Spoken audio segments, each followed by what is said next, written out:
Dear friends, नमस्कार। स्वागत करती हूँ आप सभी का। पूरी उम्मीद करती हूँ कि एकदम अच्छे होंगे और अपनी पढ़ाई भी अच्छे से कर रहे होंगे। और यहाँ पर थोड़ी सी चर्चा करेंगे एग्ज़ाम की डेट को लेकर कि बहुत ज़्यादा कशमकश है अभी भी कि एग्ज़ाम मई या जून में होगा कि नहीं। ये अभी जब तक हमारे पास कोई क्लियर नोटिफिकेशन नहीं आता तब तक चीज़ें डाउटफुल हैं, लेकिन इसका मतलब ये बिल्कुल नहीं है कि डाउटफुल चीज़ों को लेकर हम डिस्टर्ब हो जाएं, हम डिमोटिवेट हो जाएं, हम तैयारी करना छोड़ दें।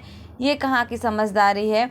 ज़रा सोचिए, आप कल के भावी शिक्षक बनने वाले हैं, वहीं आप छोटी छोटी चीज़ों को लेके परेशान होंगे, हताश होंगे, निराश होंगे, तैयारी करना छोड़ देंगे तो कैसे आगे भाई चीज़ें हो पाएंगी, अच्छे से कैसे काम चल पाएगा।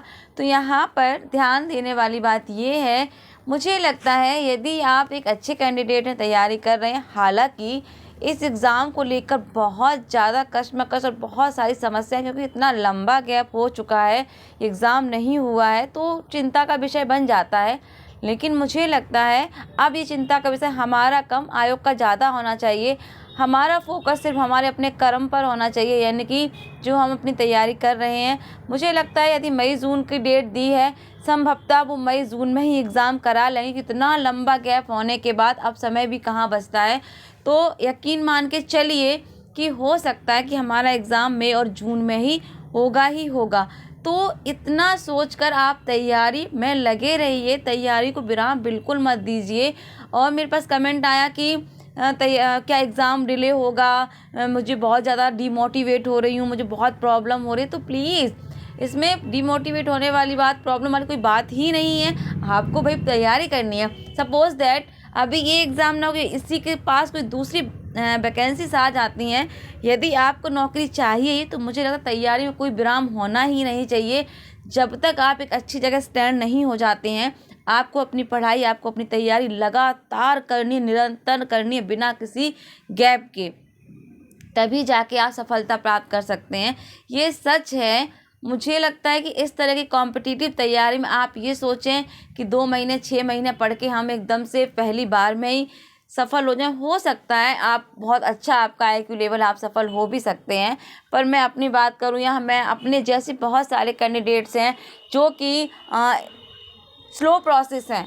मैं सबके लिए नहीं कह रही हूँ, मैं ये स्वयं के लिए कह रही हूँ कि भाई मेरे जैसे हो सकता है बहुत सारे कैंडिडेट हों जो स्लो प्रोसेस हैं, या जिनको बहुत देर में समझ में आया, बहुत देर में उनको गाइडेंस मिली कि हाँ आप कोई जॉब की आप तैयारी भी कर सकते हैं, आप तैयारी करिए। तो लेट शुरू किया है, तो हम जैसे लोग तो लेट थोड़ा रहेगा। वहीं बहुत अच्छे कैंडिडेट्स भी हैं जिन्होंने 1 साल तैयारी करके भी एग्ज़ाम क्वालिफाई किया, तो उनका एक लक्ष्य रहा है, उन्होंने अपने आप को भटकाया नहीं है। यदि उन्होंने डिसीजन ले लिया कि मुझे इतने समय में इतनी चीज़, वो काम मुझे करना है, तो उन्होंने किया, लक्ष्य से भटके नहीं, दृढ़ संकल्प लिया और उस पर पूरा फोकस किया। तो ये भी सच है कि यदि आप पूरे आत्मविश्वास के साथ अपने लक्ष्य पर फोकस करके रखेंगे, इधर उधर डगमगाएंगे नहीं, तो सफलता निश्चित है। तो कहने का मेरा मतलब यही है कि तैयारी समय मांगती है, मेहनत मांगती है, त्याग मांगती है। इतनी आसान नहीं है। कोई भी आज के टाइम में सरकारी नौकरी लेना बिल्कुल भी आसान नहीं है, आप भी जानते हैं बहुत अच्छे से। तो जो कमेंट्स किया है, मैं आपसे यही कहूँगी कि बिना किसी सोचे समझे कब होगा, क्या होगा एग्ज़ाम, क्या करें, इस पर फोकस मत करिए। फोकस इस पर करिए कि मैंने पढ़ाई कितनी कर ली है, मुझे आगे और कितना करना है, कितनी मैं तैयार हूँ उस एग्ज़ाम को देने के लिए, और कहाँ मेरी कमियाँ रही, उन पर ध्यान दीजिए। एग्ज़ाम जब होगा, होना हो जाएगा। इतना टेंशन में मत आइए, परेशान मत होइए। संभवतः मानकर चलिए कि एग्ज़ाम आपका मई और जून में होगा। आप समझ लीजिए, चलिए मई और जून में हो जाता है, फिर आप क्या करेंगे? तो आप तो डिमोटिवेट हैं, आप तो परेशान हैं, चिंतित हैं। तो ऐसा नहीं करना है ना, है ना। तो आप तैयारी में लगातार रहिए।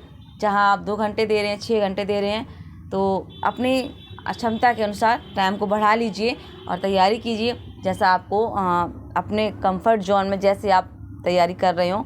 मैं कोई सजेस्ट नहीं करूँगी, क्योंकि सबका अपना अपना कंफर्ट जोन होता है। मेरे कहने से कि नहीं ऐसा करो, नहीं वैसा करो, हर कोई नहीं कर सकता, ये सच है। कहने को कोई कुछ भी कहे। और रही बात बहुत सारे ऐसे जो अपडेट्स को लेकर अफवाहें फैलाई जा रही हैं सोशल मीडिया पर, तो उन पर फोकस ना करें जब तक कोई पुख्ता सबूत ना आए। तो तब तक इन फालतू की चीज़ों पर ध्यान ना दें, सिर्फ अपनी पढ़ाई पर ध्यान दें और अपने कमियों पर ध्यान दें, कहाँ कमी है उनमें सुधार करिए। तो बाकी इसी के साथ तैयारी करते रहिए, पढ़ते रहिए। सफल होना है तो निरंतर अभ्यास करना ही है। स्वस्थ रहिए, मस्त रहिए और इसी के साथ दूंगी मैं वाणी को विराम। नमस्कार, जय हिंद, जय भारत।